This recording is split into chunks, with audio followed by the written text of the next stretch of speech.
Good evening, everybody. Welcome to the Kidlit Distancing Social. My name is John Bard, and we're having a very special event for you tonight. We're really excited to have Emma Dryden join us to talk about the changes that are happening in the publishing landscape. And Laura will be along in just a minute, and we'll have some fun. We'll do some polling, and we'll play Where in the World is Laura, and then we'll have a great conversation with Emma.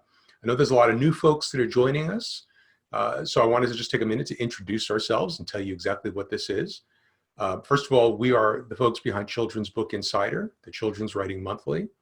We've been publishing the magazine since May of 1990. We just celebrated our 30th anniversary. But we are a newsletter and website and all sorts of other stuff for aspiring and working children's book writers. We are also the people behind Writing Blueprints, and we are the co-founders of Picture Book Summit, which is a big online picture book writing conference that happens every October, and that's coming up this October, and I'll be the host of that. The Kidlit Distancing Social is something we started a couple of months ago to help keep the community together, to keep everybody motivated and feeling connected to each other and to what's going on in the world. And it's now become a tradition, and we're going to continue these even after we no longer have to socially distance ourselves, which is going to, I look forward very much to the day when this is just the Kidlit Social. So we do this every week, and they're free. And we certainly would love for you to join us every week. And to make that a little bit easier for you, we have a way that you can get on our mailing list. And let me just show that to you right now.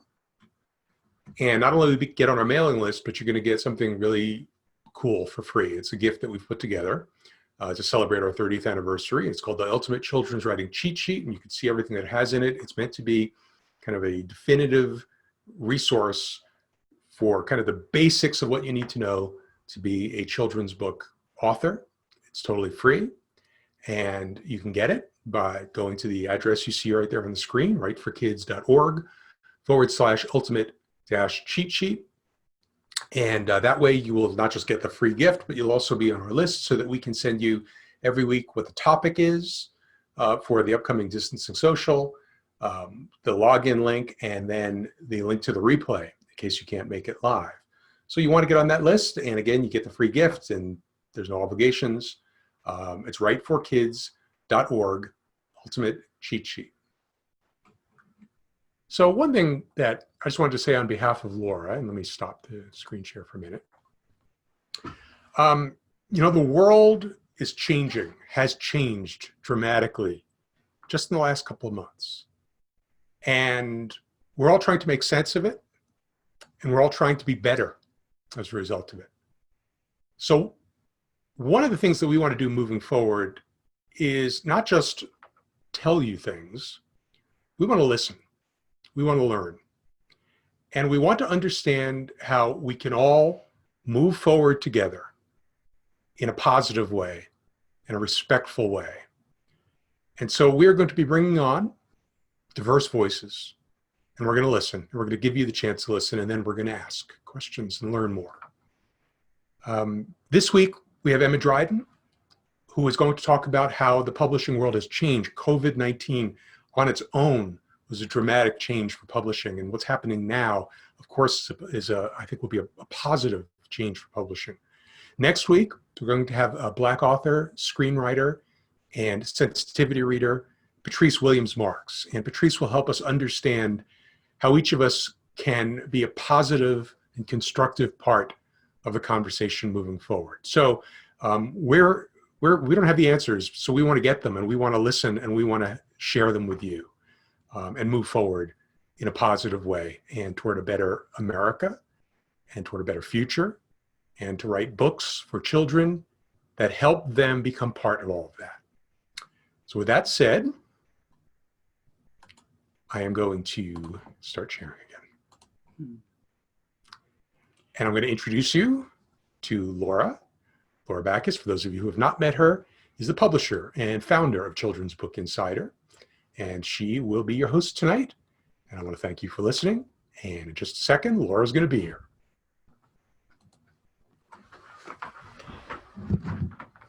All righty. Thank you, John. I have to do a little change here before I turn on my video. Okay. Okay. Hi, everybody. So we do a fun thing every week called Where in the World is Laura? And every week you will see behind me some sort of literary landmark or important building or something for literature. And it's not just children's literature. So this is today, and you in the chat box have to try to guess. So I'm going to give you a few clues because this is a really tough one. So what we're looking at here is the person who lived in the top floor of this brownstone. Why don't we stop share so we can stop share. Yeah, that would make sense. That makes sense. Okay. The person who lived in the top floor of this brownstone the last 20 years of his life, and it's in Harlem. I'm going to give you that clue. Nuffle Bunny. No, not Nuffle Bunny. Though Nuffle Bunny did live in a brownstone, so good guess there. This person actually did write some children's books, but he is not known for writing children's books. There we go. That was quick. Langston Hughes. Who got that? And I don't know who. I'm going to tell you. So a bunch of people. Bunch of people. But I want to see who was the first. We have to increase our chat box here. Right. So Pamela Ross. Pamela, you win the prize. Prizes. Yay. Emma Dryden. The prize is you get to see Emma Dryden tonight. But Virginia also got there, and Robin. Lots of people got. Yes. Yes. So good job. So I want to just pull up a little bit about Langston Hughes that I think is super interesting that some of you might not know. So I'm going to start sharing my screen again. And by the way, one thing someone mentioned in the chat box, please, if you'd like to have your comments in the chat box seen by everybody, make sure the little pull down menu is set to all panelists and attendees. Mm-hmm. Yes. So, as many of you clearly know, Langston Hughes, a celebrated poet and leading figure of the Harlem Renaissance, lived on the top floor of that particular brownstone in Harlem.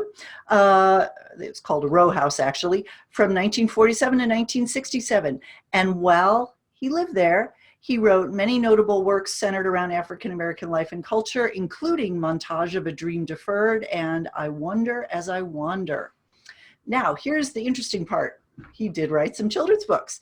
He wrote 5 books for a series from Franklin Watts called First Books, and they were actually chapter books. And this particular one here was published in 1955, the first book of jazz. All of the other titles had to do with subjects that related to African-American culture and history, and he did not shy away from discussing segregation and discrimination. Now, I particularly love this cover. It's just such a cool cover, but also the illustrator, Cliff Roberts, was a cartoonist and animator, and he worked on Sesame Street. So I thought that was really cool. And he was the creator, Cliff Roberts, of the short-lived Sesame Street newspaper comic strip.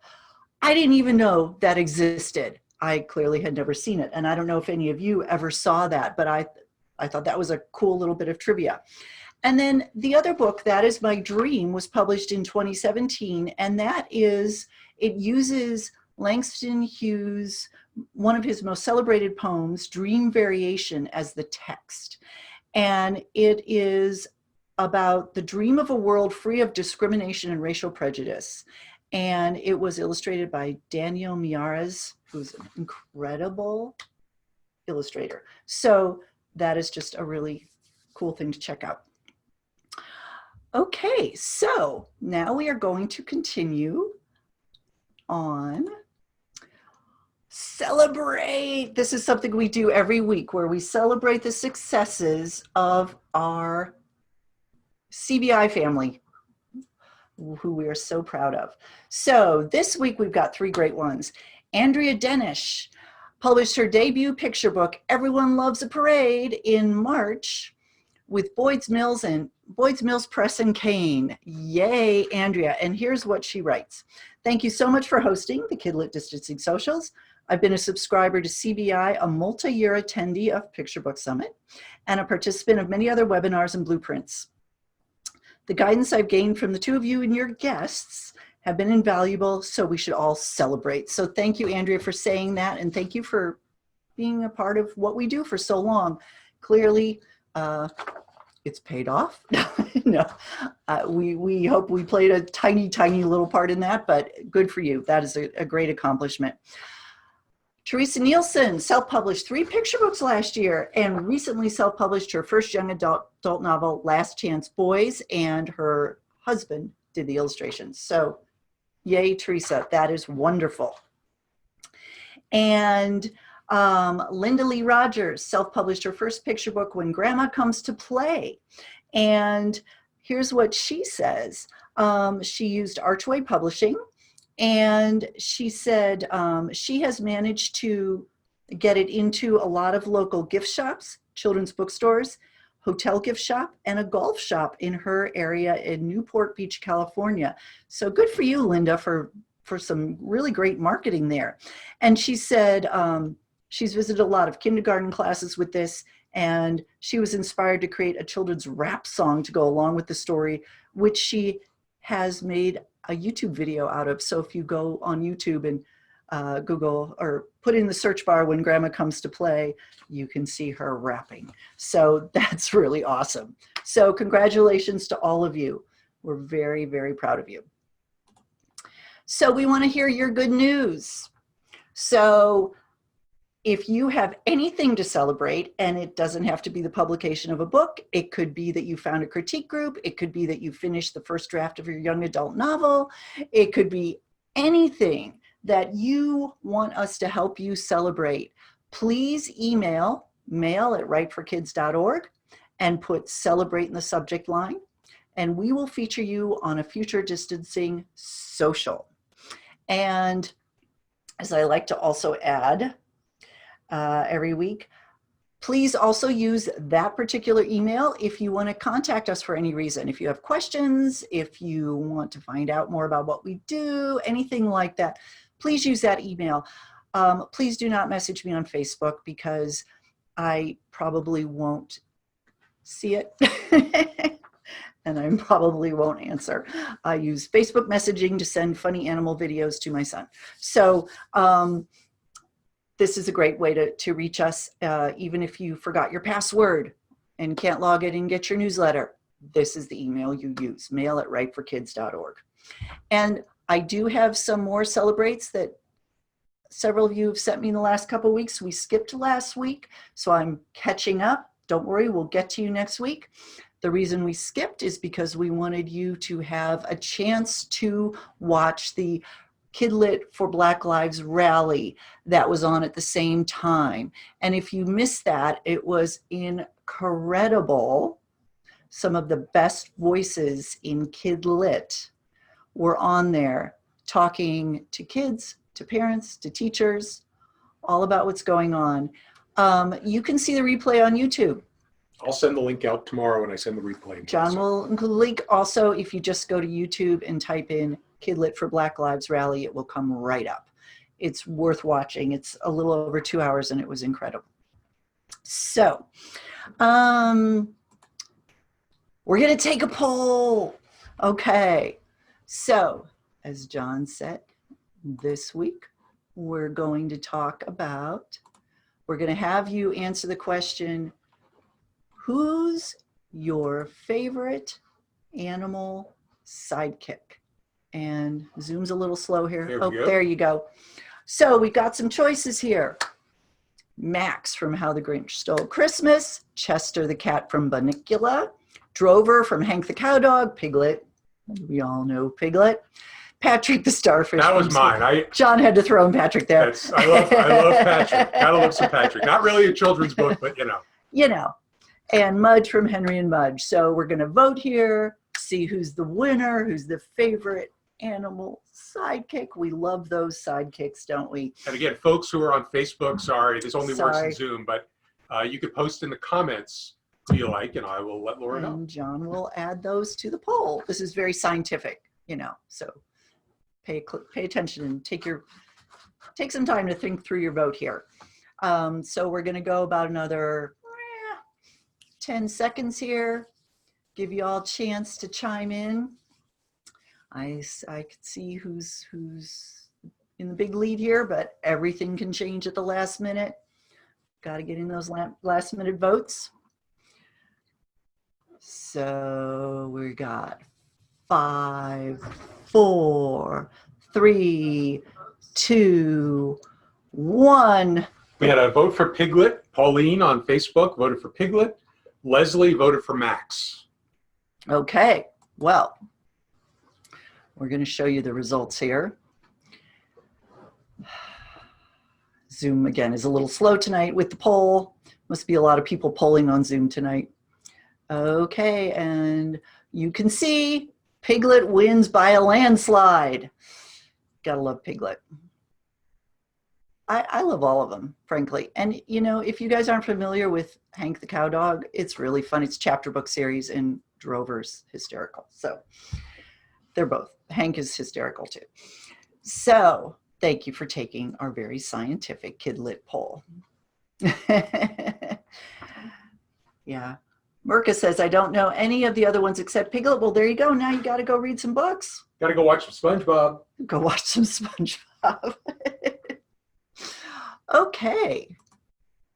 Industry update and links of interest. So I'm going to keep this one short this week because our guest is going to be sharing some other links with you as well. And don't worry, we're going to include all of her important links underneath the video in the replay when we put it up on our blog tomorrow. So don't feel like you have to write everything down.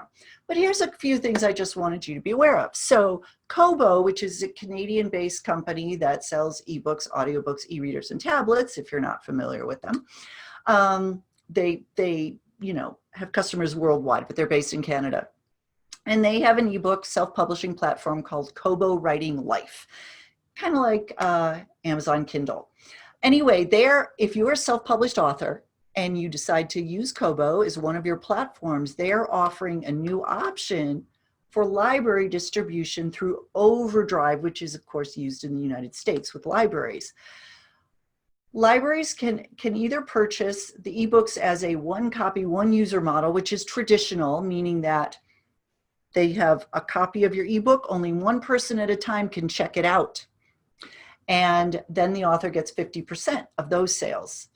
Or a cost per circulation model, which is new, where multiple people can check out the same ebook copy at the same time. And at that point, authors get 10% of the price every time someone checks it out.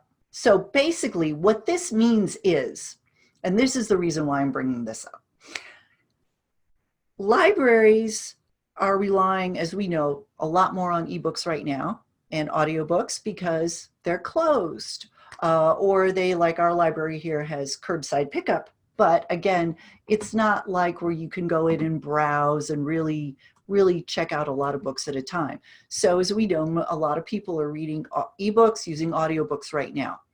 Libraries' budgets are also being cut quite a bit for obvious reasons. And also, it is actually more expensive for a library to buy an ebook than a print book. And there's reasons for that. So it is probably going to be very appealing to a library if they can buy one copy of your book and be allowed to loan that out to several people at the same time. And then you will get a royalty every time that book is loaned out, instead of a one-time royalty from the purchase as the author. So that's just something to think about if you are a self-published author. And by the way, if you're self-publishing and you're doing an ebook version, you absolutely should be on several platforms: Kindle, Kobo, iBooks. Barnes & Noble has a Barnes & Noble Press, I believe it's called. They have their own system where you can self-publish an ebook and it will be sold through the Barnes & Noble network. And there's no reason you shouldn't be on all of them. So just check that out.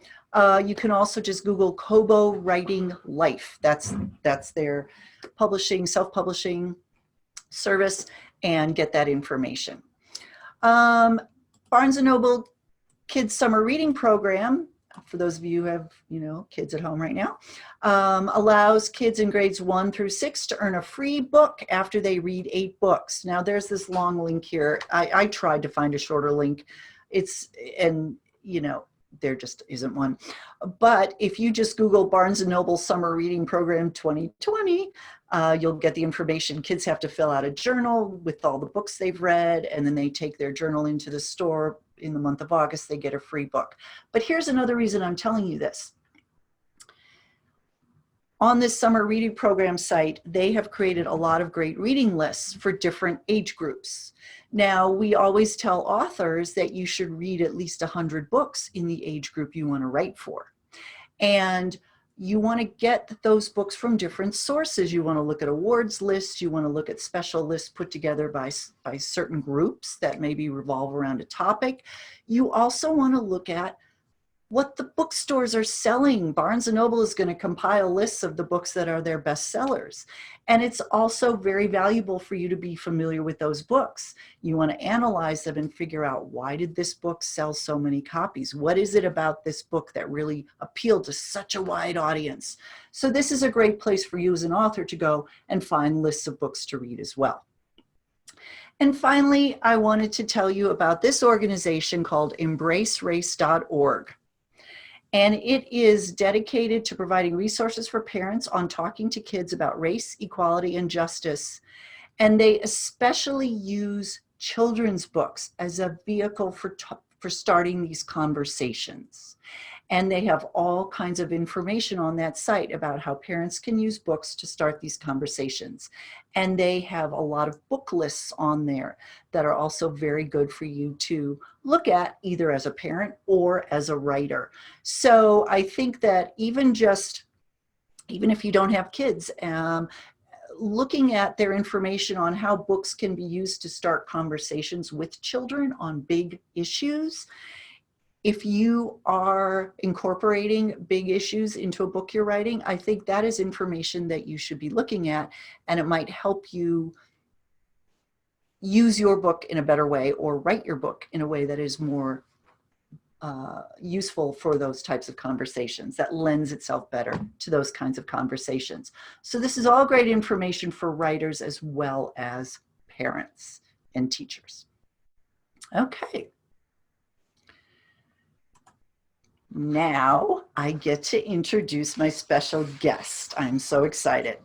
So a lot of you here already know who Emma Dryden is, but for the few of you who don't, Emma Dryden was the vice president and publisher of Athenaeum Books for Young Readers and Margaret K. McElderry Books, which are both imprints of Simon & Schuster children's books, until 2009, when she launched Dryden Books, where she edits and critiques work by children's book authors and illustrators, as well as provides editorial support for publishers and agents. She has edited nearly 1,000 books in her 30-year career, and many of her clients have won the very highest literary awards. And she's also a frequent speaker at conferences and is on the board of the Society of Children's Book Writers and Illustrators.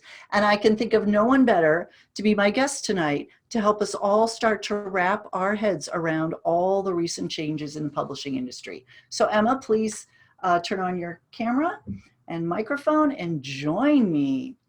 Hello. Hello, can you hear me, Laura?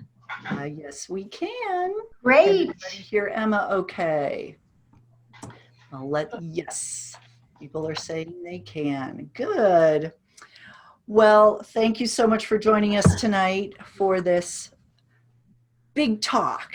My pleasure. What an overwhelming time. It is. It's a very overwhelming time for so many reasons. And so I think we're going to start by I'm going to ask you one big question that is probably going to carry us through the rest of the evening. For the next 5 hours. For the next 5 hours. Okay. So As John mentioned at the start of this social, two huge events have impacted publishing in the last 3 months. We have COVID-19 and we have the nationwide Black Lives Matter protests in response to the death of George Floyd. Now, each event has sent numerous ripples through the publishing industry, many of which are going to result in either long-term or permanent changes. Yep. So here is my question. What are some ways authors can keep abreast of these evolving situations? And what can they do moving forward to best position themselves for future success? Yeah, I appreciate that. I think it's a great question. Before I'm going to start to answer the question, but I think it's important to realize and understand that we are in the middle of this. We are in the thick of this right now. So we are part of the change. We are part of the answers to these questions. So we don't have all the answers yet. There's no one answer. Answers are still kind of evolving. We have hopes and predictions of where we'd like to see things going in publishing and in books, but we don't know exactly how it's all going to play out. We will not be going back to quote unquote normal. That I would say for certainty. Here we are. I'm looking at my calendar because I have no idea what day it is anymore. It's June 11th. So, March 11th, when I was starting to lock down along with everybody else, I was completely overwhelmed, as I'm sure so many of us were and maybe still are. And it's been fascinating, really, to watch this all play out. Fascinating good, fascinating bad, fascinating shocking, fascinating what the heck. But it's very, I would like to share some resources, and I appreciate the embracerace.org that you've shared. That's a terrific one. As COVID hit, parents and teachers and families were scrambling for online resources to use with their kids.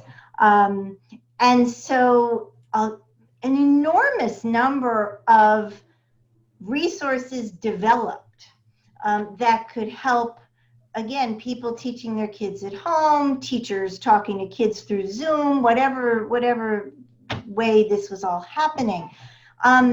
So now with Black Lives Matter coming to the fore, the resources are just being enriched even more with things that parents need to know and can help kids with, resources for kids themselves, resources for how to converse with kids, how to soothe kids, and how to soothe and talk with all of us. None of us are, we all need to be sort of figuring out how we're wending our way through all of this. So I know, Laura, you and I sort of behind the scenes in preparing for this evening's talk, we were going back and forth kind of sharing resources that we were becoming aware of as they were happening. I was very moved and impressed and empowered by Kidlit for Black Lives rally. And we have the YouTube link, I think. We will add that. I have the slide up right now with Perfect. the resources you sent, and we're going to add this as well as that YouTube link. Great. To the replay. Great. On our blog, so people can. And for anyone who hasn't seen it yet, you're in for a treat. Mm-hmm. But keep in mind too that the first hour of that rally was designed specifically for kids and for families to sort of watch and listen together. And what I found, because I was watching it live, was that there were a lot of wonderful comments from families with kids in the audience. And then the second hour, some of the kids left the room, went to bed, and it was designed that the conversation was going to turn more towards adults and a little, sort of tougher things that adults needed to think about and talk about and do. So really very, very important. I hope just all of us keep sharing this video and getting more and more people to see it. It should have been picked up by every news outlet in the country, in my opinion, in the world, but should be streaming on Netflix right now. yeah, exactly. Just enormously important. So yeah, Publishers Weekly, I think, is proving itself to be extremely valuable right now. It's always a handy journal for those of us in publishing. I have my $99 a year subscription. You don't all need the paper subscription. I do recommend, though, if you're not getting the PW Daily, and there's a PW Children's Daily that comes via email, do it. You need to know, you need to know what's going on in your industry, and you can engage with it as much or as little as you like. But it's very informative. But what PW started to do very early on in March, and yes, I'm seeing a comment, good reminder, thank you, Karen. PW is free to everyone right now. So grab it while you can. But yes. PW started in March with the COVID-19 impact listing. And every day, even multiple times a day, they have been adding information and resources. And it's become this huge document that you can access online of sort of cancellations, policy changes, closings, a lot more. How authors are doing book signings, what's going on in the indie industry, what's going on in Sweden. It's really a sort of a very helpful sort of one-stop shop if you're curious to see how COVID-19 is impacting different aspects of this business and you don't have other resources to get that information. And then SCBWI has, they were one of the sort of underwriters for the Kidlit for Black Lives rally, and they have been putting out and updating resources, as you see listed here, for Black Lives Matter organizations that you can donate to, that you can know about, but also resources for families, for kids, for parents, for authors, for other publishers like that. So again, accessible online and very helpful. Kidlit 411 has a terrific newsletter. They are on the ball, posting all sorts of resources, information. They always post great information about, workshops, articles, craft-based workshops or craft-based articles that might be of interest to authors and illustrators.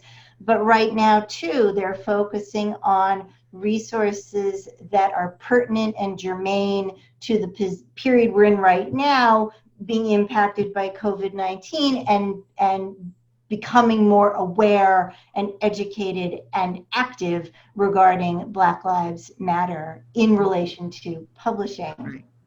And that is a free resource, which is wonderful. Yes. Mm-hmm. Yeah, they're on Facebook, Kidlit 411. They have an email newsletter, free resource. I find it packed with information and a lot of support, much like what you, Laura, do, and John, very supportive of that community, of this community, very much like CBI, and much needed, much needed. This coming together of all of us is so important, more than ever. I wanted to just remind people of the CCBC's publishing statistics on children's/YA books about people of color and First Native Nations, and by people of color and First Native Nations, authors and illustrators. It's a mouthful, but it is a very sort of important, sobering document that the CCBC pulls together of publishing statistics based on color and race. And their latest one, I went online last night, it seems to have, the latest one was updated in November. I'm sure they're working on one to update it again. But again, another resource if people are sort of interested in looking at statistics. And then similarly, Lee and Lowe does a diversity baseline survey with lots and lots of results. And so that's available at this website. Again, just and maybe it's because I was a publisher, so I wear a business hat as well as a creative editor hat. But I am a keen believer in the importance of authors and illustrators who really are serious about wanting to make a career in this business, wanting to be published, need to be aware of information about the business. It's not always fun to slog through. It's not always clear. But if I may, I just want to give you an example of what's going on today. So while I was thinking about whether I preferred Piglet or somebody else as the favorite sidekick, and I'm still not sure, I'm torn. But I was flipping through last week's PW because I hadn't seen it yet, and I was flipping through very fast, and there was on page 4 an article about Jonathan Karp taking over at Simon & Schuster. So for those of us who are really enmeshed in what's going on in publishing, one of the sort of weirdest things that happened during COVID-19 a month ago now, is that the CEO, Carolyn Reedy of Simon & Schuster, passed away. And so there was Simon & Schuster. Everybody at Simon & Schuster is working from home when this happens. So you can imagine. But anyhow, long story short, she was succeeded by Jonathan Karp, who's been there a long time. So in this article, an interview with him, it's making S&S look really good, as it should and has to. But Jonathan is quoted as saying, now, see, I have to switch glasses. Yeah, you have to do the same thing. He's quoted as saying, let's see, as for the pandemic, Karp told PW that despite the massive disruptions to the economy and society, book sales at S&S had not dropped much. Quote, the center has held, and that is reassuring. Fine. So I'm flipping through, and I worked at S&S for a long time, so I'm allowed to be a little snarky about S&S, and because I was laid off from there, but that's an old story. But so I flipped through. So there on page, that was page 4 of PW. On page 5 is an article, Authors Fight for Diversity. And it talks about some of what's going on in the industry right now. And on further along in that article, it says, let me just get it right here. In the most recent discussions about the need for more diversity, the push is coming from the bottom up. That's a problem because a lot of the change needs to happen from the top down. Then further on, many of the changes publishers make come in response to criticism or outside pushes, which is very true.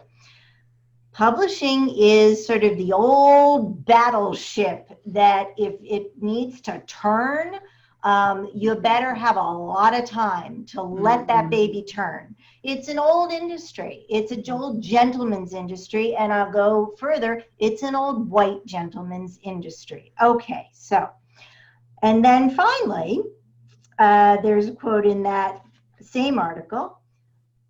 I don't think that the industry, given the power structure that it has and the legacy that it holds, will change without folks who have had the resources and the power to make the call and to offer up a new way or different way of operating. It won't change without that action. So what struck me is that you have a publisher saying the center is holding. That could be a problem.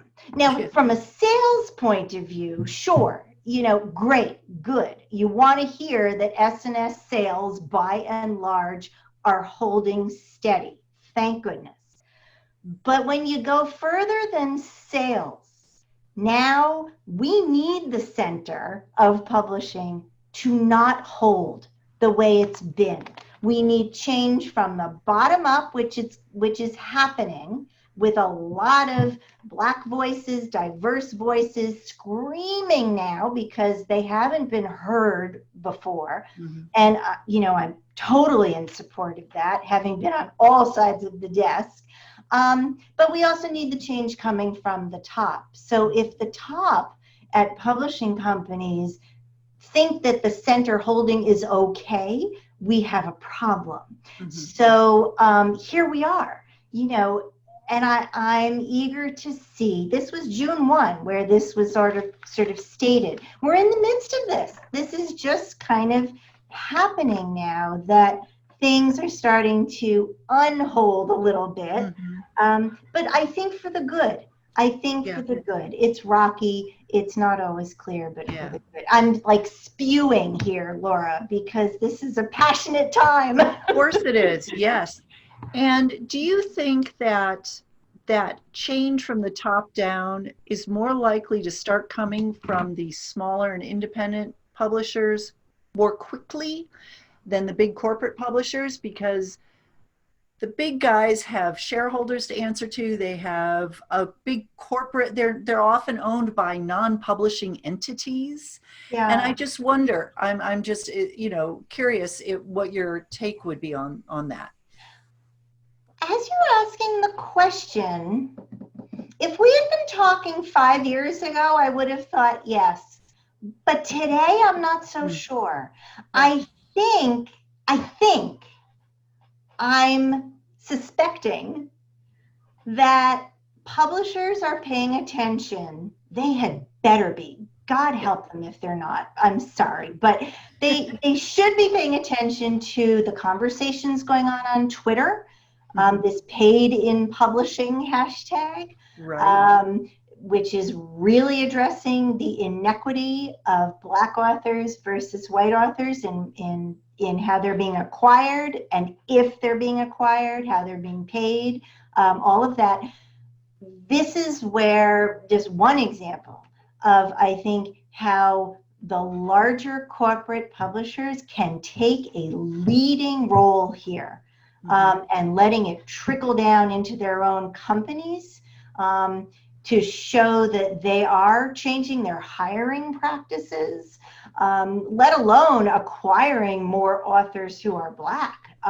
But let's hire more editors who are Black and marketing directors. And, it's huge. It's huge. But I think smaller houses have always been able to pivot faster. Absolutely. So we're going to see them taking a leading role sort of too. Yes. But in terms of systemic corporate level change, which, and this is not solely a publishing issue by any means. It's just that this is who we are in this community and this is what we're paying attention to. But I think this is kind of throughout corporations, and it's not just American either, and it's interesting. There are some publications and listservs and Facebook groups that are devoting a lot of attention to what's happening in foreign publishing all over the world, Russian, French, German, Italian, China, India. Very important to sort of get a global picture of this. Yes, Black Lives Matter is probably right now a very American-centric, and it's got to be, topic. But the support out in the world for this is also huge. So I don't want to say that small houses are going to work better or faster than large, because we can't let them, almost. Right. No, and it'll be very interesting. Hopefully next year, the international book fairs can all go on as normal. Yeah. The Frankfurt Book Fair, the Bologna Book Fair. Right. And that will be very interesting to see on a global scale what kind of changes are taking place. Yes, it will be. What kind of panels are there? Who the authors are who are there? All of that. I think we're in a sea change, and sea change is never pleasant. It's never easy. The sea changes. That means a lot of waves and a lot of troughs and a lot of a little bit of fear too as we go through this. But publishing is an old, slow-moving industry, so we often do lag behind other industries, which also makes me hope that publishing houses might be looking to other industries too to kind of keep the momentum going, and really not just talk it, but walk it. Right. Yeah. Real quick, I want to say I see some questions popping up in the chat box. If you all could please use the Q&A box, which is along the bottom of your screen, put your questions there. The last few minutes, I'll pull up some questions. We'll pose them to Emma. That way they won't get lost in the chat box. I'd appreciate that. Okay. I had something I was going to say and it slipped my mind, but it'll come back. Don't worry. I was going to say, just mention real quickly, you talked about how long it takes publishing to change. You and I got started in publishing right at the same time. And I remember in the mid 80s, multiculturalism was the buzzword. That was like this, they were all like, it was the new thing. Yeah. And publishers were looking for, it was a lot of folk tales, fairy tales, that kind of thing from other cultures. And that was like a big deal.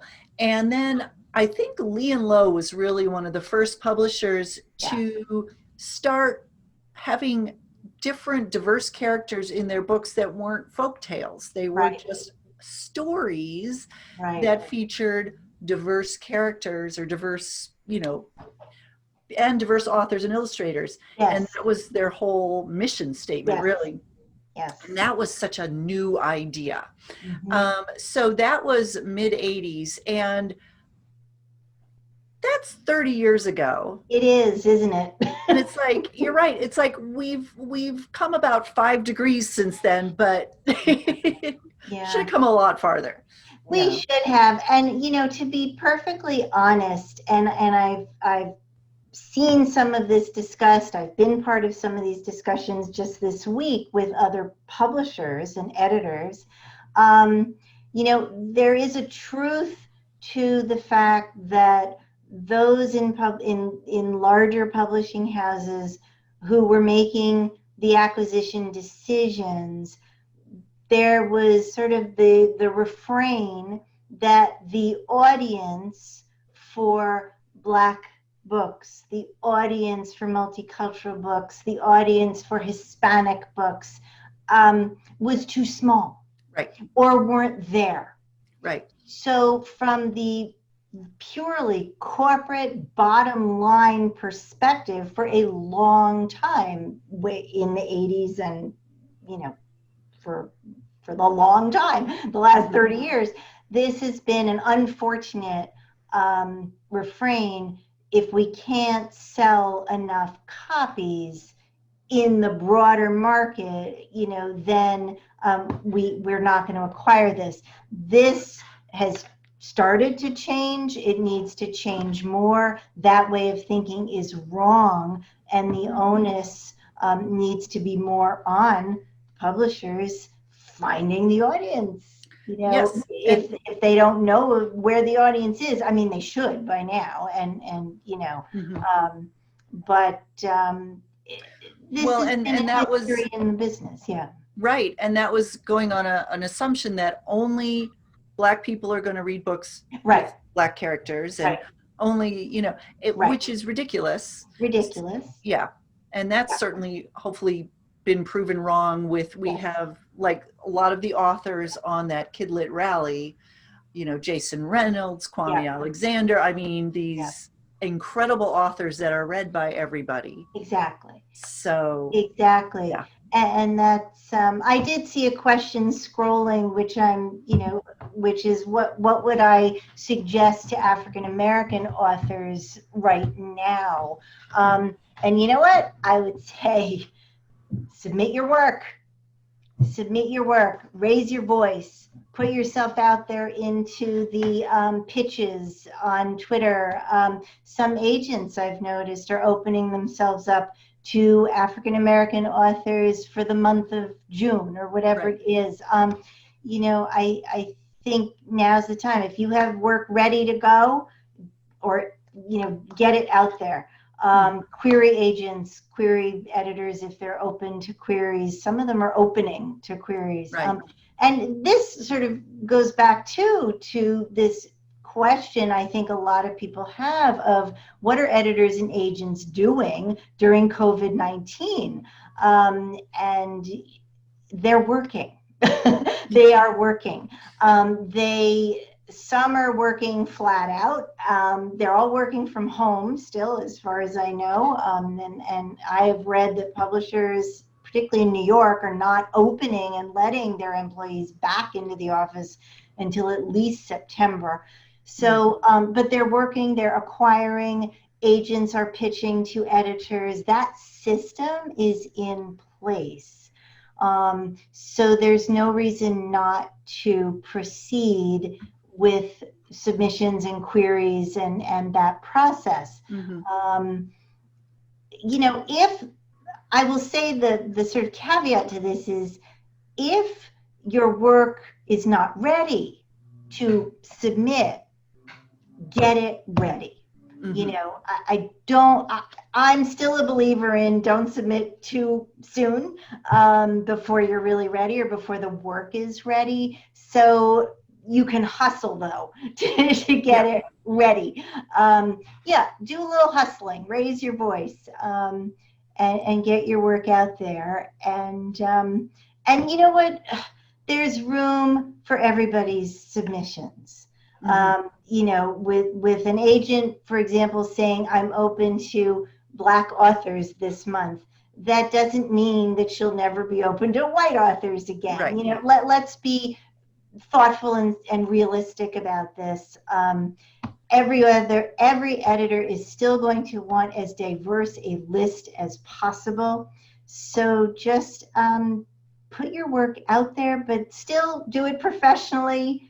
Yes. I still always advise authors to be patient in terms of your craft, but if you see opportunities now, take them, I think. And absolutely. Getting back to COVID-19. Yes. Do you think this is going to have long-term effects on how many books get published? The level of advances. I read somewhere recently that a lot of publishers are dialing back on the really big six-figure advances right now because they have a cash flow problem. And I wonder if that is going to be a long-term effect. I think honestly there will be residue from this and long-term effects. I think the 6 and 7 figure advances, let's put those over here for now, because I think most of us talking together this evening are not likely to get an advance like that. If you do, great, and we will celebrate that. Yes. But on a more realistic scale, what I am hearing, and I've actually been purposely kind of in dialogue with other freelance editors a lot in the last few weeks because we're all comparing what we're experiencing for our own work, but also what we're hearing about what's going on in the industry, is that, you know, customarily advances often used to be paid out in halves, like half on signing, half on delivery of your accepted manuscript to the publishing house. That started to change even when I was still at Simon & Schuster 10 years ago, where payments were going out in thirds, a third on signing, a third on delivery of your manuscript, and then a third at some other level of the publishing process a little further down the line. What we're starting to see now is payments in fours. So a quarter on signing, a quarter on delivery, a quarter on something else, and then maybe a quarter upon publication. Or even for a larger deal, money on signing, money on delivery, money on the hardcover publication, and then the fourth batch of money on the publication of the paperback, which is often a year after the hardcover. This is all cash flow. Absolutely. Now, are Simon & Schuster and Random House going to go under? No, I really don't think so. I mean, you can quote me if they do, but I really don't think they're going under. But because they've had to delay publication, they are considering all of their bottom line, you know, items. You know, they're changing around some of their employees. There's no question. We may see some layoffs. We have already started to see restructurings. We've started to see companies merging. I'm just looking. We saw Simon & Schuster Children's actually turn kind of 3 businesses into 2 a few weeks ago. That was announced. And what I knew all the sort of players there, and I was thinking, they've kind of taken 3 maybe weaker not departments, but kind of sections, turn them into 2 stronger silos. And so this is not a stupid move, but there's always fallout from moves like this. But it's also important to understand that if S&S announced that move in April or May or whenever it was, they were working on this long before COVID ever hit. Right. And that's important to understand. None of them work that fast. However, now that COVID's been around for 3 or 4 months, we're going to see some fallout. But does that mean they're going to stop publishing books? Does that mean they're going to stop publishing hardcovers? I don't think so. No. No, this is... And I've been thinking, you know, for a long time, but it's especially become top of mind the last few months, that the publishing business model there's a lot of problems with it. I know it's existed for centuries. But if I were to start a business today and use this business model, I'd be like, this makes no sense. You know, there's a lot less profit for the publisher than people realize per book.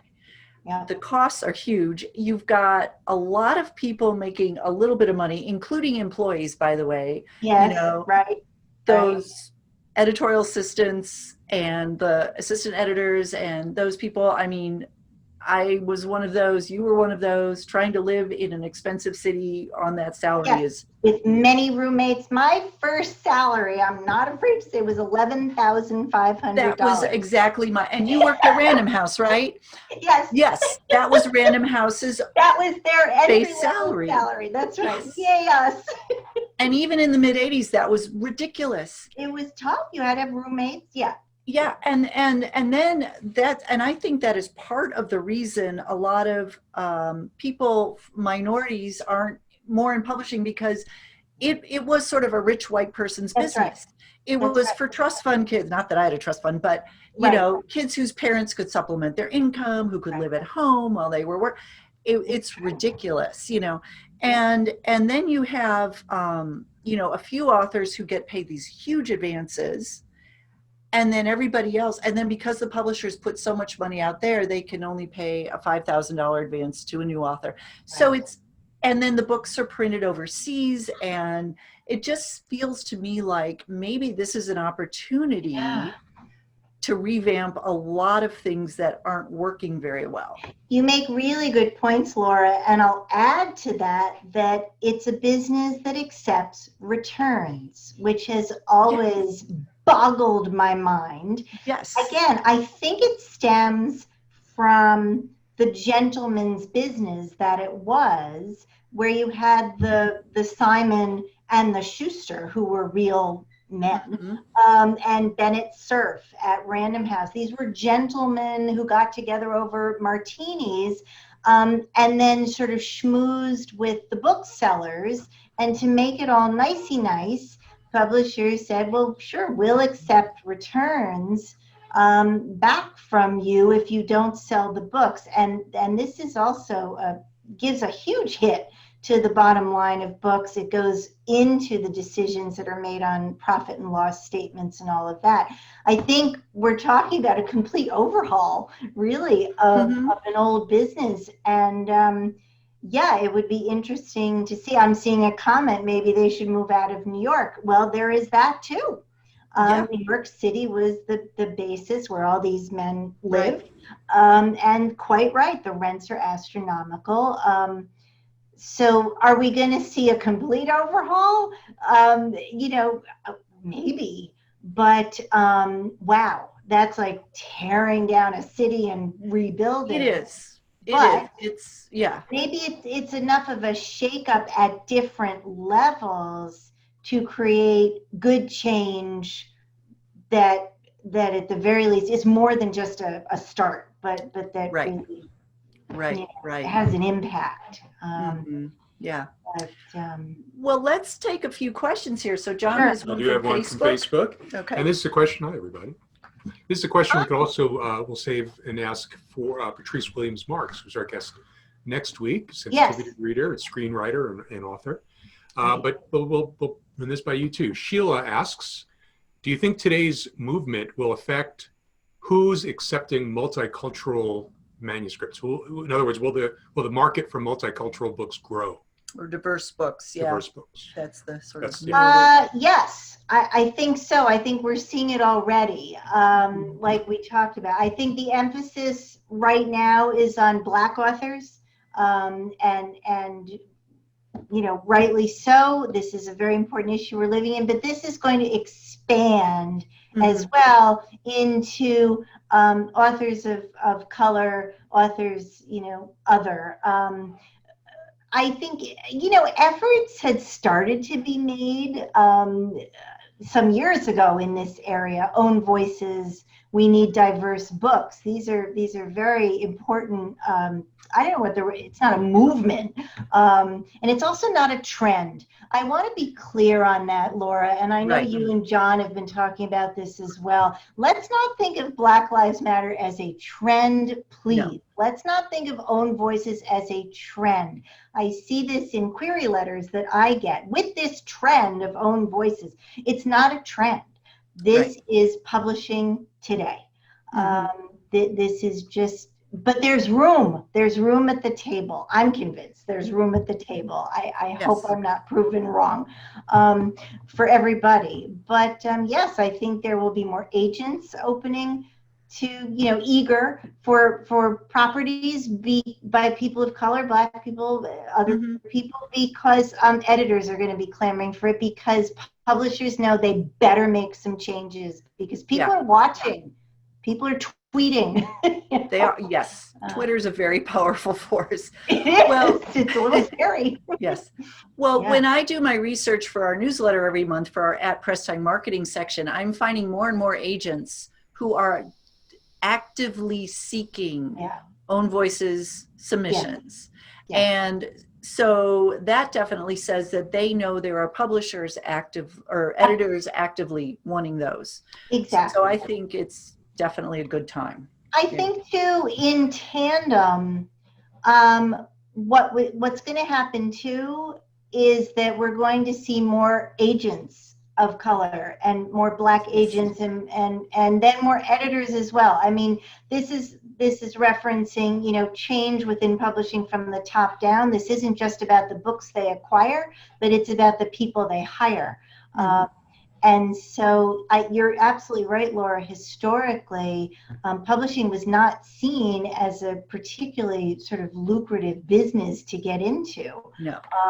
So if you wanted to make money, this wasn't really the place to do it. That will still probably be true, but Yes. within a different context. Right, right. And we do need to see more. So people listening, and just if you hear of young people who are thinking about what kind of careers to sort of explore and investigate, agenting, editing, marketing, publishing, I think we're going to see more openings.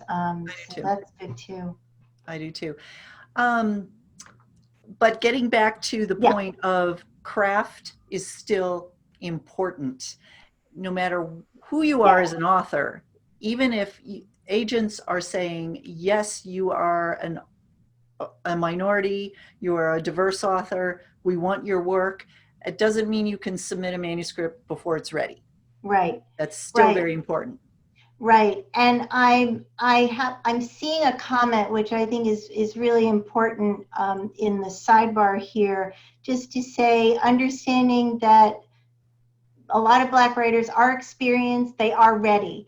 They're not novices. So it stings to hear that I might be saying, don't submit unless you're ready. And I don't mean not to submit if you're not ready. I'm saying that to everybody. Right. As a crafts person, as a writer. It's a craft issue, yes. It's a craft issue, and I don't mean to single out anybody right now in this. I'm just saying the agents and editors who are going to be reading your work and acquiring your work, they're still going to bring a high standard to the reading of the work. So just everybody needs to bring their best game, is what I'm saying. So I hope I haven't offended in that discussion. Because and also our particular market through Children's Book Insider, we tend to get a lot of authors who are very new to the writing industry, and so this is important for them to hear too, no matter who you are. So for every author who wants to acquire, wants to submit, wants to be acquired, write a lot, please write a lot. Have more than one manuscript kind of at the ready when you're submitting to agents, because if an agent gets excited about you and your letter and says, I love what I've read, what else have you got? You kind of want to be ready to say, you know what, I have 3 manuscripts waiting, and it's just, now's my time to send them in. And that goes for every writer. There's still, I think, when own voices became more prevalent, when publishers sort of opened, it was more public that they were looking for LGBTQIA authors. There's often a rush of submissions, and that's what overwhelms the system. But a rush of great submissions, great. So just keep up with your craft, and just do your research, keep up with your craft, revise, and but the opportunities are there. Okay, yeah. So we have a question here from Jessica. What is the, I want you to get your crystal ball out here, Emma. What is the future of hard copy printed books and traditional publishing as opposed to self-publishing, I'm guessing? Well, I'm a believer that publishing is not dying yet. I don't think hardcover publishing is going to end in my lifetime anyway, probably not in your lifetime. No. There is still a hunger for books, and this is something we've seen during the COVID-19 months. A lot of books were being sold, and thus going back to Jonathan Karp's S&S comment, sales were not diminished by June 1. So that is a good sign. Bookstores rallied. And, when you think about publishing, you also have to think about the bookstores. They're integrated. You can't really have one without the other, whether it's online or brick and mortar or whatever it is, just the method of selling books. They go hand in hand. So as one changes, the other changes. And so talk about systemic change needed in the bookstores too. Right. But I honestly, it's a crystal ball kind of question and answer, but I have faith in my colleagues in publishing, in agenting, in book selling. This is what we love to do. This is what we care about. And there will particularly children's publishing, we never stop creating new generations of kids who need to learn, need to be entertained, books will be part of that entertainment kind of roster, I think. I agree. And with children's books in particular, the younger kids, they're not reading ebooks. They're reading picture books, chapter books. It's really more YA where you get into more ebook sales with the kids. And that's even true today in COVID-19. I don't believe there was a bump in ebook picture book sales. There was a bump in workbooks and activity books, graphic novels. I see a question here about graphic novels. Graphic novels are hot from authors and from illustrators and from collaborators. Ebooks have not held for particularly for younger books. That's quite true, and I don't see that it's suddenly going to become popular. I think right. Yeah. There was a question about, I saw in the chat box, I think, which imprints are specifically looking for own voices, and a really great, this is, and I knew I had some in my head, but I thought, I know I'm forgetting some. Yeah. Google, I love Google.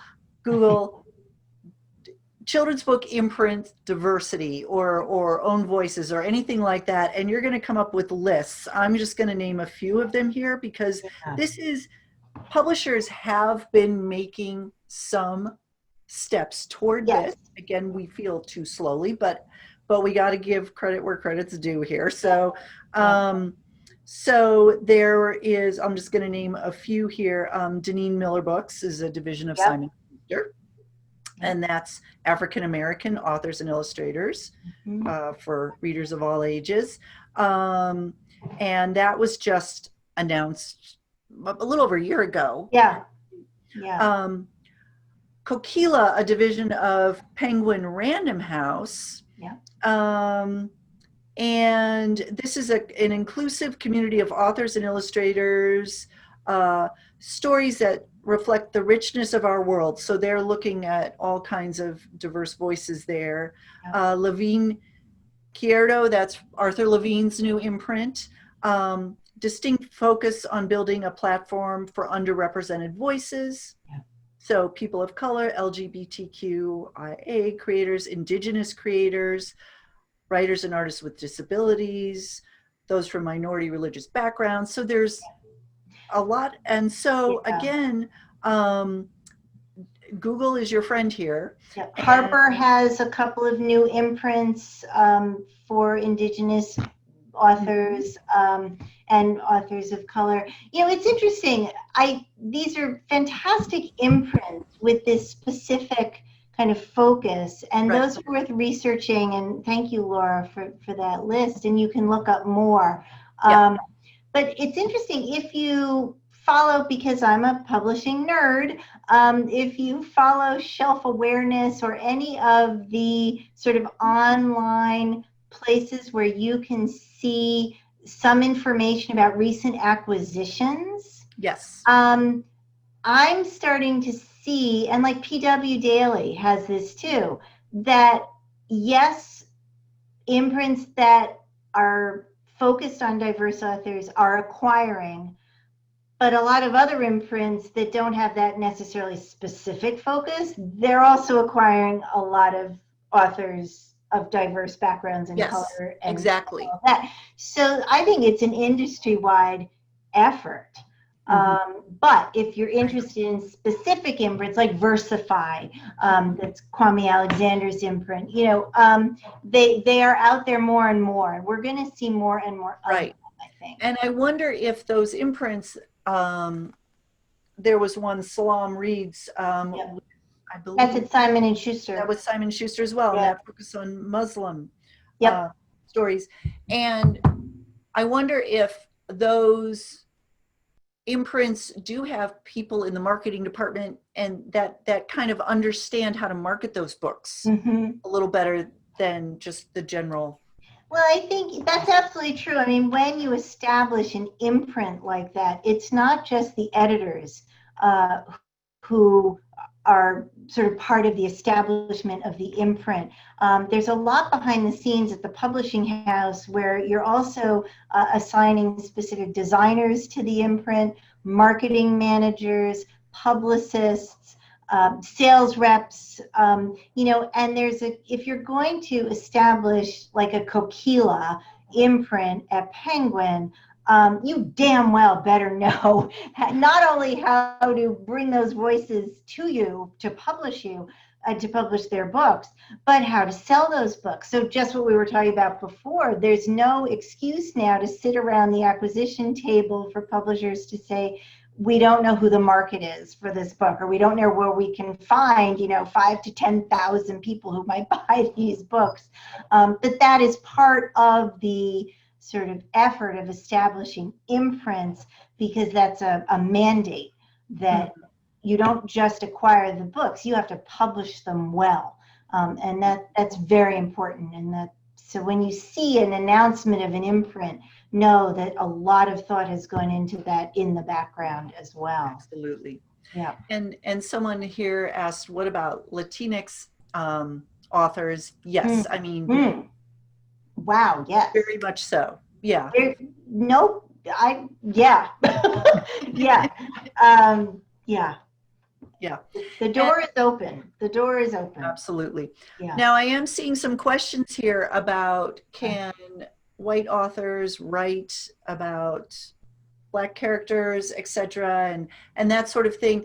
We decided we're going to leave those questions for our sensitivity reader next week. Good. Yeah. Because that's really her specialty. So I hope you all come back and ask those questions again, because those are really good questions to ask, and we're going to have Patrice handle that next week. I'll just jump in to say yes, that white authors can write about characters of other colors, but there's ways to do it well and ways to do it authentically, and ways to do it respectfully. And I'm eager to hear your speaker next week on this subject, because there's a lot of nuance to this. There's a lot of nuance. Yeah. And yes. So here's an interesting question that's completely different topic, but important. Okay. Lisa says, I have the first of 8 books completed in a series. Where can one go to find a good agent? So we'll talk about that in a minute. What is the best strategy to market a children's book now that we do not have in-person events? So I know that marketing is not really something you do a lot of with your consulting. Right. But have any of your clients had success launching a book, marketing a book, without being able to actually go out and do book signings and book launches? Yes, insofar as I'm seeing a lot of really creative online launch events, Zoom events, Facebook Live events. Are they perfect? Maybe not. But, you know, there are some book launches where 2 people show up at the bookstore sometimes. That has happened. So people are getting more creative, and bookstores are getting more creative. Libraries are getting creative with publishers, with authors. authors sort of doing launches together. So, if you have 3 authors who have just written new middle grade, maybe they're launching together in an online event, doing giveaways, making these events very compelling to audience. Again, we've only been sort of grappling with COVID for 3 months, right? Yeah. March, April, May, June.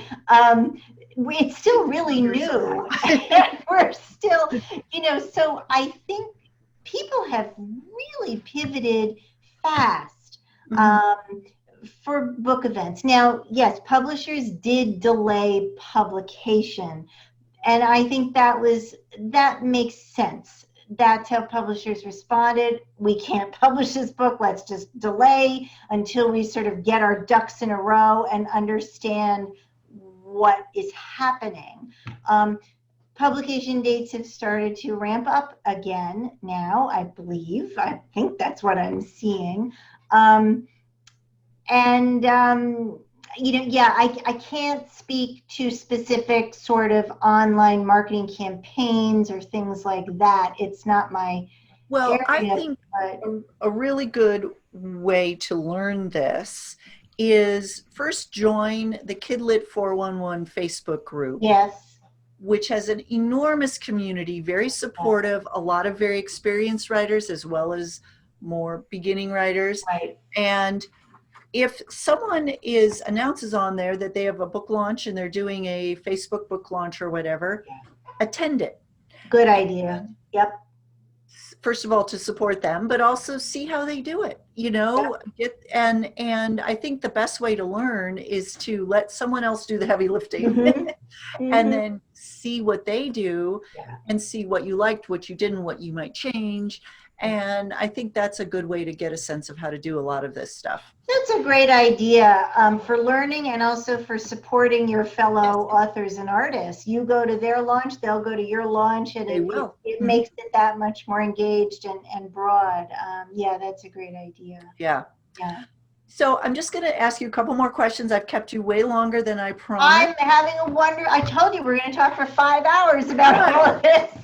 Well, we've all been so socially isolated. It's like we get to talk about publishing.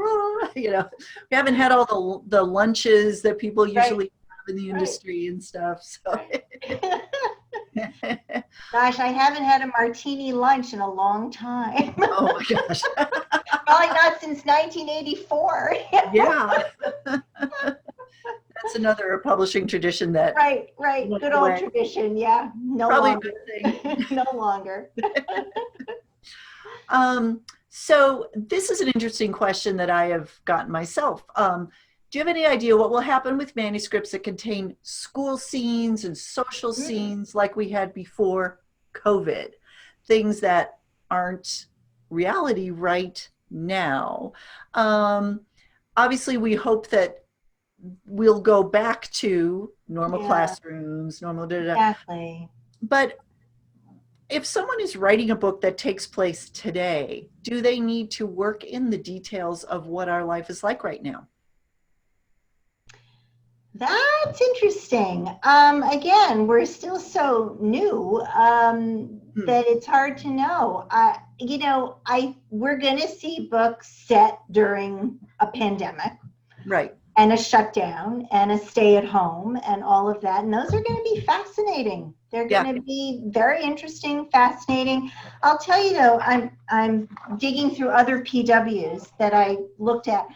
So there was a headline in PW from May 18th, in pandemic, dystopian fiction loses its luster for editors.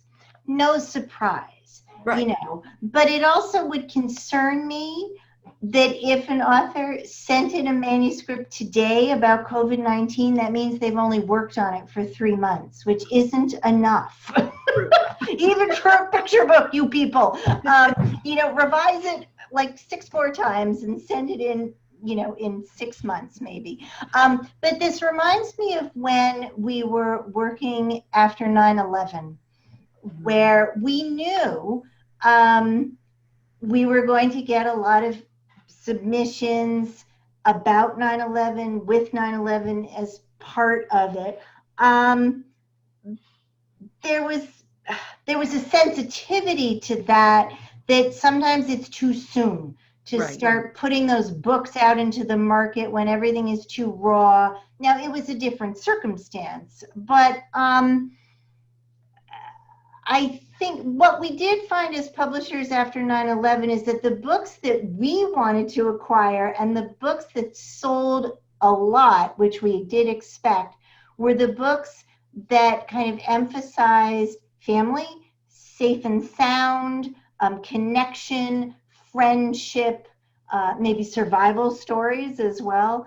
Mm. But it will be interesting. I think I would like to see manuscripts that kind of take the sort of the emotional experience of COVID-19 and maybe explore isolation, but that's not necessarily about COVID-19, if you see what I mean.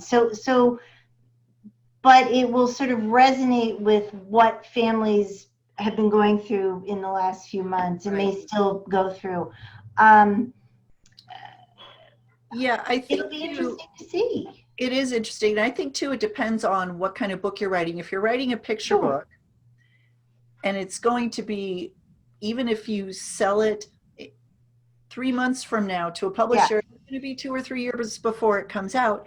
Yes. Your audience for that book will not have remembered Right. this pandemic. They That's would right. have been too young.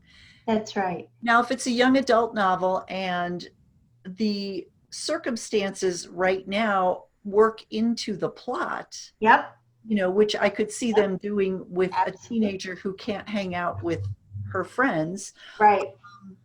that might be different. And those readers are old enough that they will have remembered going through this. So That's true. I think there, you have to think about those things as well. That's right. That's right. You know, as we write, we can't think about kids reading it today. I mean, we have to, you know, if you're getting it published through channels where you have to wait a while for the book to actually come out. You know, self-publishing has been an interesting arena right now. Some of the books coming out are very informative and very helpful. Some are not. But, you know, it's always a good mixture. And depending upon your goals for your work and for the book. But yes, never forget who your audience will be. So 12-year-olds who are reading your book a few years from now they're 8, they may or may not remember details of this time. But yeah, you know, like you said, Laura, I think for us to keep moving forward, we have to think that some sort of normalcy, if you will, kids back in school, people back at work in some form, whether work at home or in an office, those things will resume. I think we have to sort of assume that, and we will watch this, and editors and agents will be watching all of this too. So you know, none of us will be working in a vacuum. We'll all continue this conversation many times. Yeah, absolutely. So Sue asks, any thoughts on how the publishing of nonfiction children's books might change? It has been very strong. Yes. And I think it was strong even before COVID. Yes. Oh, yes. Very strong. And especially the creative nonfiction, the really interesting, fun stuff to read has been really great. Do you think that is going to continue? Do you see that? I do. I do. Nonfiction sales did go up during COVID-19, and I think it was because kids were home and adults who don't homeschool and don't teach wanted a library of informative books to sort of supplement their kids' reading to at least keep kids learning. But I think that's going to continue. Always finding the sort of fun, interesting, icky way into some nonfiction subject. I think that's going to remain very strong. I really do. Yeah. Sonia, this is an interesting point, and I'm glad we have a chance to clear this up. Yes. She asks, aren't many of the imprints, we were talking about different imprints of publishers, considered vanity presses? No. No. So No. let's talk a little bit about what is an imprint. An imprint is a bit of an arbitrary moniker. You want some publishing history. You know, when a highly respected editor started to gain a reputation over years of publishing books and best-selling books, the publishing company would give that editor an imprint, and it would literally be kind of the editor's name stamped in the books. That's sort of the idea of an imprint, imprinted in the books. Margaret McElderry, who was one of my first bosses in publishing, I think she would have been 103 this year, I think, or something close to that. She was wonderful. She was the first woman in children's publishing to ever have an imprint. So just a little history there. This is not a vanity press. A vanity press typically means that you, the author, are paying the press to publish your work. And that's sort of the term vanity press sprung from that. An imprint, though, is usually centered around either a specific editor who, for example, has been in the business a long time, who has a reputation, who publishes a certain kind of book or a certain kind of sensibility about his or her books. An example is Margaret McElderry. An example, a more current example, is like Caitlin DeLuey at Simon & Schuster. She was there when I was there for years and years and years. She was given an imprint more recently, kind of as a way to allow her to, it was kind of like a promotion, but it was also a way to kind of silo her taste and her books so that she could focus on those. And an imprint's name tends to get a reputation in the marketplace, among librarians, among booksellers, among readers often. Oh, that's a Margaret McElderry book. Oh, that's a Caitlin DeLuey book. Oh, that's a Levine Querido book, but with Arthur Levine at the helm. I know that that's going to be a quality book of a certain kind.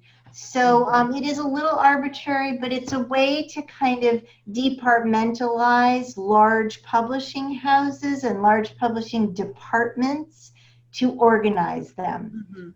And with imprints come different profit and loss statements and financials. A lot of the decision making behind an imprint is sort of backroom financial considerations for the publishing house. So it's sort of a messy answer, but it's not a vanity press, I promise. Yes. Margaret McElderry was wonderful. When I was, after I worked in publishing, I was a literary agent for a while, and I was a very new agent, and I had submitted a manuscript to her, and I actually called to, this is before email, right? to make sure she'd gotten it, and she answered her own phone, and I was like, Margaret McElderry answered the phone when I called. And she was just so sweet and wonderful, and she didn't know who I was. I was a new agent, you know. But I was loved just discovering new voices. She supported new agents. She supported new editors. She supported new authors. Was at the forefront of bringing in a lot of authors of color and Black authors, and interesting history. If you don't know her, study Margaret McElderry. She set the tone. Though she too was sort of the old school, you know, privileged white woman making her way into publishing. So would she have the career today that she had then? Perhaps not. But I think she'd be thrilled by these changes that are occurring, actually. I do. Change it up. Shake it up. She wanted to shake things up in publishing. Right. She did as a woman, you know, at the time. So great.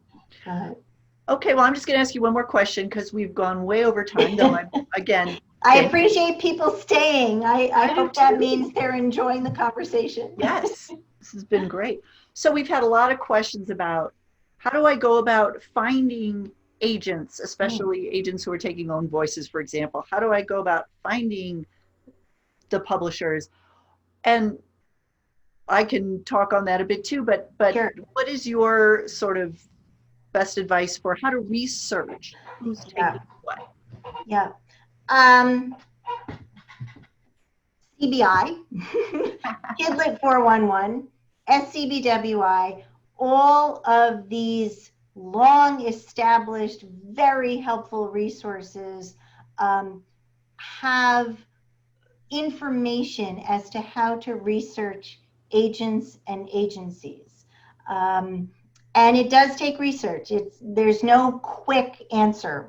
Researching agents can take as long as it takes to write a manuscript. It really does require work. But agents are also on Twitter. They are often tweeting about what they're looking for, and that can change from month to month. Particularly now, agents are coming out there saying, I'm looking for X, I'm looking for people of color, I'm looking for Black authors, I'm looking for humorous middle grade, like that. So Twitter is a good place. If you don't like Twitter, or if you don't know engage in Twitter, just follow agents. You don't have to engage. You can just follow. I do that. It's a great way to sort of stay attuned. Right. Less so on Facebook. It's a little more unwieldy, but if there are agents you admire or like, and you friend them on Facebook, it's likely they will friend you back. You can, again, just follow their posts. They may tell you what they've eaten for breakfast, but they may also say what they're looking for, but you get to know their personalities, because as you research agents and create your list, a lot of the final decision is going to come down to personality. Particularly now, a lot of agents are doing webinars, Zoom chats. They're out there at conferences, at workshops, when we all go back into in-person events. Listen, take notes, kind of be attuned to, I didn't really like him up there on stage. Honor that. Maybe he's not the right person for you.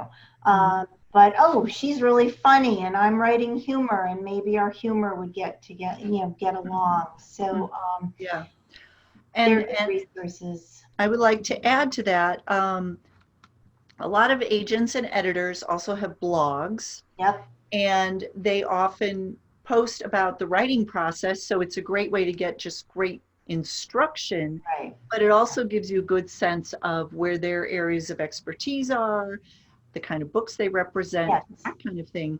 So manuscript wish list, Yes. manuscriptwishlist.com is a great website. Also hashtag MSWL on Twitter if you want to do it on Twitter. But you could go and look and see, there's different agents and editors have pages there talking about the books that they're looking for. Yep. I would use that as a starting point. Then go see if they have a blog, go look at their website to see for agents what books they've represented, see if they're actually taking submissions. Right. So that's another good place to start. We have on our writingblueprints.com, we have manuscript submission blueprint. The instructor is Mary Cole, who is awesome. And she was an agent for years, and now she's a freelance editor, and she has great detail, lots of information on how to research, how to create a list. Yeah. And you do an A list, a B list, a C list. So when you start submitting, and how to gather that information, and she has a lot of great resources in that. So if you go to writingblueprints.com, you can see manuscript submission blueprint and check that out. We have a free trial edition. You can look at it, see what's in there. But yes, it's not a quick process. It's something you need to be kind of doing, even as you're writing your book, you need to be gathering this information. Yeah. Books that you love, go see who published them. A lot of times authors acknowledge their editors in the book. and then you'll know who edited that book, and you can start following that editor. So you have to kind of be a detective in a lot of ways. Yeah. And that's no matter what kind of book you're writing. I swear, though, there's a lot. I mean, I've been sort of consulting now for 10 years, and a lot of my consulting is sort of helping authors through this finding an agent process. And there's just a lot more resources now than there even were 10 years ago, and definitely more than 15 years ago in terms of agents are out there talking about what they're looking for, and all of these resources that we've both said are very, you'll be able to compile some very strong lists of You will. agents. Yeah. Conferences, it's all great places to get. And all I'll add is when you're ready to submit to agents, the only kind of dark side that I see to this is that every agent has a different submission policy. Yes. And it's just sort of the nature of the beast. A lot of their policies for how to submit or what to submit sort of is established on high from their larger company or whatever it is. But so just be really diligent about keeping notes, spreadsheets, whatever your system is, to submit according to each agent's submission guidelines, which is usually on the website. Mm-hmm. Because that, if you submit incorrectly, that can be a big misstep because they might decline just based on that, which is really unfortunate. But it's just a way to sort of keep on top of their submissions. So just a quick sort of reminder on that. Yes. Follow guidelines. That's great information. Okay, well, Emma, I'm going to let you have the last word. Any final words of wisdom that you want to leave us with? This has been wonderful. Laura, this has been great. It's a very sort of passionate time. So you see that I've gotten passionate about these topics. I don't pretend to have any answers at this point. As John said earlier, I want to learn and listen and ask questions. I'm one of the old white women in this business. But I am trying to stay very abreast of the business and stay tuned in to what's going on. And I just, with COVID, with Black Lives Matter, with whatever is going on, ultimately, for me anyway, and I think for you, it comes back to the work and to the craft, and to an author or illustrator's real passion for what they're creating, and honor that. Don't lose sight of that. Be proud of your work. Think of yourself as a writer, as an artist, as an illustrator, and I think that's the thing to hang on to. And also remembering there is huge supportive community out here that you can be part of, even if you're feeling very alone or confused. There are places to find answers. And we are out here to help you in this process. I think ultimately, editors, agents, authors, we all ultimately want each of us to succeed in this business. It's by and large a supportive business. And that's something that I have to remind myself, and sort of, that's why I love what I do, because there's always one or two that are a little off, but for the most part, people are very generous with information and time and advice and support.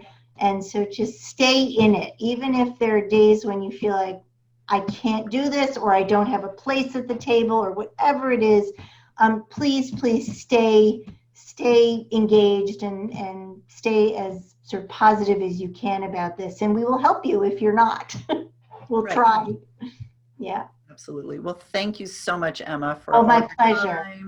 My pleasure. Your generosity and your expertise. It's been wonderful. And thank you all for sticking with us for our longest distancing social ever. It's been great. And please come back next week for Patrice Williams Marks, and we will continue this discussion on own voices and inclusivity and how we can all have a seat at the table in the new publishing landscape. Great. Thank you all so much. And thank you, Laura and John, for this. It's been great to be with you tonight. Great. Thanks. Well, thank you. Okay. Good night, everybody. Good night.